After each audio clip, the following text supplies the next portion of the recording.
है कि आज मेरे भी पुण्य का उदय है कि मैं ऐसे स्थान पर आया हूँ जहाँ एक तरह से गुरु गोविंद सिंह के दोनों बच्चों को दीवारों में सुना जोरावर 9 साल का था, फतेह सिंह 7 साल, लेकिन अपने धर्म ईमान पर इतना अडिग था। शायद इस दुनिया में पहला उदाहरण है कि ऐसे मासूम बच्चों को दीवारों में चुन करके उनका बलिदान दिया। और आप जानते हो कितनी पीड़ा होती है, आदमी का सर काटना होता है, एक झटके में कट जाता है, लेकिन एक एक ईंट रखना और उसके साथ पूछना कि बोलो तुम्हें मंजूर है क्या, कबूल है क्या, का नहीं कहो। ऐसे बहादुरों की धरती गुरु गोविंद सिंह ने जिन पुत्रों को पैदा किया और देश के ऊपर, देश धर्म पर अपने आप को बात किया, वो पवित्र था। माँ गुजरी भी साथ थी।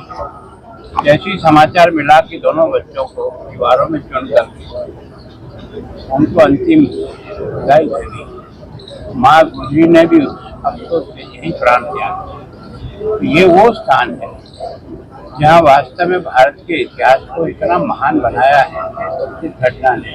और प्रधानमंत्री जी को भी धन्यवाद देता हूँ कि उन्होंने बच्चों की याददाश्त में शहीद बाल दिवस के रूप में इसको मनाया।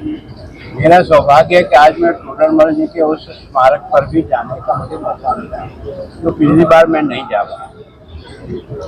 टोडरमल भी और उसका समर्पण भी दुनिया में एक अनोखा इतिहास लिख के चला गया।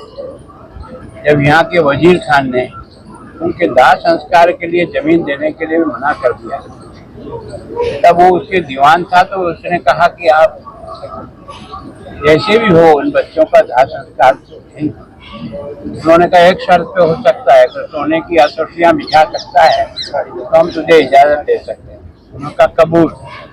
जब बिछाने लगा तो आड़ी बिछाई, तो कहा नहीं खड़ी बिछानी पड़ेगी। तो उसने अपनी सारी संपत्ति एक तरह से इसके लिए दे करके उस जमाने का 780 किलो सोने के वजन का उसको भेंट कराई।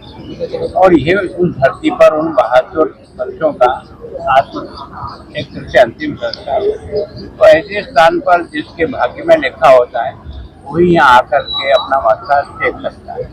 मेरा सौभाग्य है कि मैं आज इस स्थान पर आया, मुझे भी उनका आशीर्वाद मिले, ईमानदारी से जनता की सेवा करूँ। Thank you. ओके।